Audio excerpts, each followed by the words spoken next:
Crônicas das batalhas que forjaram uma nação. Na poeira e no sol escaldante do antigo Levante, onde reinos nasciam e morriam, ao sabor das estações e da força das espadas, ergueu-se uma figura improvável. Um pastor de ovelhas com o coração de um leão e a fé de um gigante.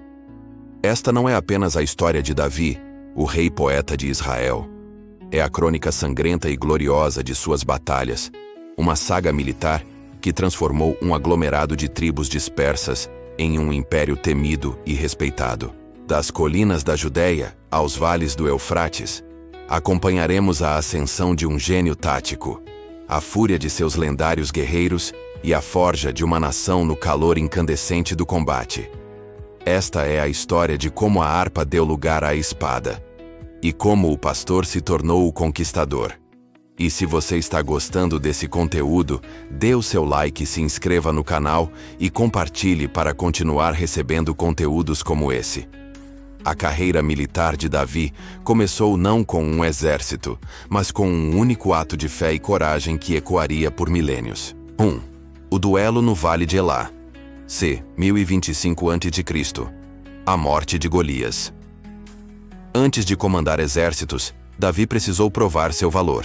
O exército de Israel, sob o comando de um temeroso rei Saul, estava paralisado pelo campeão filisteu, Golias de Gate. Um gigante de quase 3 metros de altura, envergado em bronze, cujo desafio diário humilhava a nação. Fontes como o Midrash Samuel, detalham a arrogância de Golias, que zombava não apenas dos soldados, mas do Deus de Israel. Davi, então um jovem pastor, chega ao acampamento e, movido por uma indignação divina, se apresenta para o combate. Rejeitando a armadura pesada de Saul, ele marcha para o vale com apenas seu cajado, uma funda e 5 pedras lisas. O desprezo de Golias se transforma em fúria, mas a precisão de Davi é letal. A pedra atinge a testa do gigante, que tomba com um estrondo. A decapitação do campeão filisteu com sua própria espada foi mais do que a morte de um homem. Foi um golpe psicológico devastador. Os filisteus, um povo marítimo com avançada tecnologia de ferro e uma estrutura militar formidável, fugiram em pânico, perseguidos por um exército israelita subitamente revigorado. A vitória não deu a Davi um trono, mas lhe deu um nome e a admiração do povo. 2. As guerras de guerrilha e o comando sob Saul. Após sua vitória, Davi se tornou um comandante proeminente no exército de Saul. Ele liderou incursões bem-sucedidas contra os filisteus, demonstrando uma notável aptidão para a tática e liderança. O texto bíblico afirma que Davi lograva mais êxito do que todos os outros oficiais de Saul, e o seu nome se tornou muito famoso. 1 Samuel 18:30. Foi nesse período que ele começou a atrair um grupo de seguidores leais, homens descontentes e guerreiros habilidosos que formariam o núcleo de seu futuro exército. No entanto, seu sucesso despertou um ciúme assassino em Saul, forçando Davi a fugir e a viver como um fora da lei. Durante este tempo no deserto de Judá, ele aprimorou suas táticas de guerrilha, liderando um bando de 600 homens em raids contra inimigos de Israel, como os amalequitas, enquanto habilmente escapava das garras de Saul. Após a morte de Saul e seu filho Jonatas na desastrosa batalha do Monte Gilboa contra os filisteus, o caminho de Davi para o trono se abriu. Primeiro coroado rei sobre a tribo de Judá em Hebrom, ele enfrentaria uma guerra civil antes de unificar a nação. 3. A guerra civil contra a casa de Saul, c. 1003 a.C. Enquanto Davi reinava no sul, Abner, o general de Saul, coroou o filho restante de Saul, Isbosete, como rei sobre o norte de Israel. O que se seguiu foi uma guerra prolongada e desgastante. O ponto de virada veio em um confronto perto do tanque de Gibeão, onde uma disputa entre 12 jovens campeões de cada lado escalou para uma batalha campal. Joabe, sobrinho de Davi e seu comandante implacável, liderou as forças de Judá à vitória. A guerra continuou por anos, mas Davi ia se fortalecendo, enquanto a casa de Saul se enfraquecia. 2 Samuel 3:1. A traição e o assassinato de Abner, e posteriormente, de Isbosete, puseram fim ao conflito, e as tribos do norte, reconhecendo a liderança e o favor divino de Davi, o ungiram rei sobre todo o Israel. 4. A conquista de Jerusalém. C. 1003 a.C. Com o reino unificado, Davi precisava de uma capital neutra.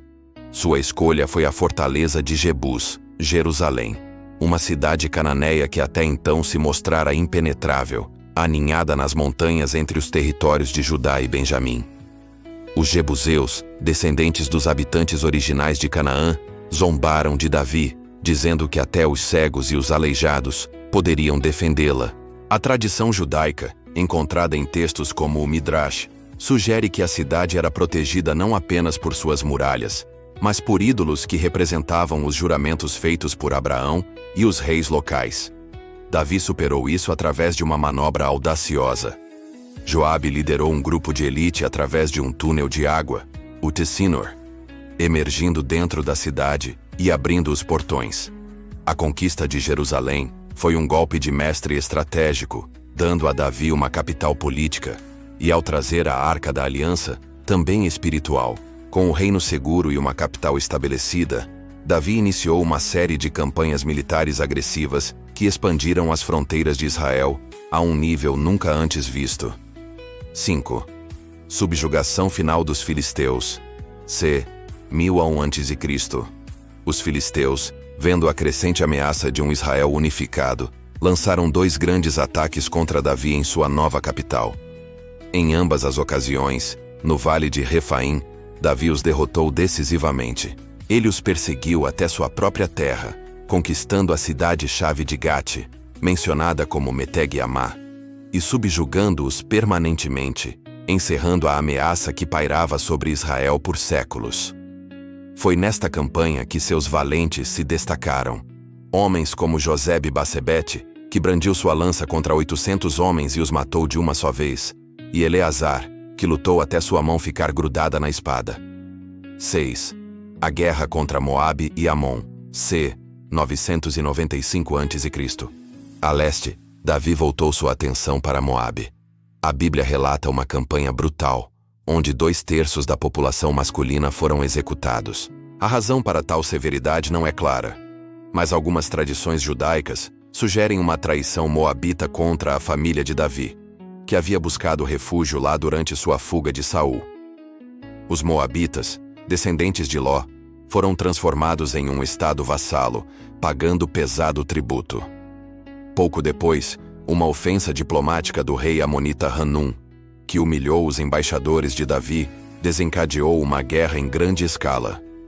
Os amonitas, também descendentes de Ló, contrataram um vasto exército de mercenários arameus dos reinos de Zobá, Reobe, Maaca e Tobi. A batalha decisiva ocorreu diante da capital amonita, Rabá.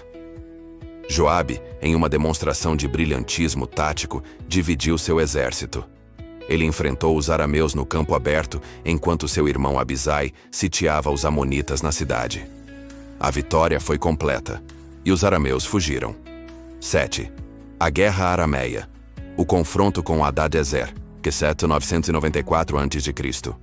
Hadadezer, o poderoso rei de Zobá, um reino arameu que se estendia até o rio Eufrates, não aceitou a derrota de seus mercenários. Ele reagrupou suas forças e as dos reinos arameus vassalos para um confronto massivo. Davi, percebendo a magnitude da ameaça, cruzou o Jordão e liderou pessoalmente o exército israelita. Na Batalha de Elã, Davi aniquilou o exército arameu, matando Sobaque, o comandante de Hadadezer. Esta vitória esmagadora subjugou todos os reinos arameus a oeste do Eufrates, incluindo a importante cidade de Damasco, que se tornou um protetorado israelita com guarnições. O império de Davi atingiu sua extensão máxima. 8. A conquista de Edom, c. 990 a.C. No sul, Davi enviou Abisai e Joabe para subjugar o reino de Edom, um povo descendente de Esaú que controlava as lucrativas rotas comerciais do Mar Vermelho. A campanha foi feroz, culminando em uma grande batalha no Vale do Sal, onde 18.000 edomitas foram mortos. Joabe permaneceu na terra por 6 meses, estabelecendo guarnições e garantindo o controle total.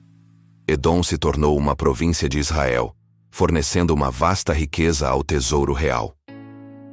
O legado da espada e da fé.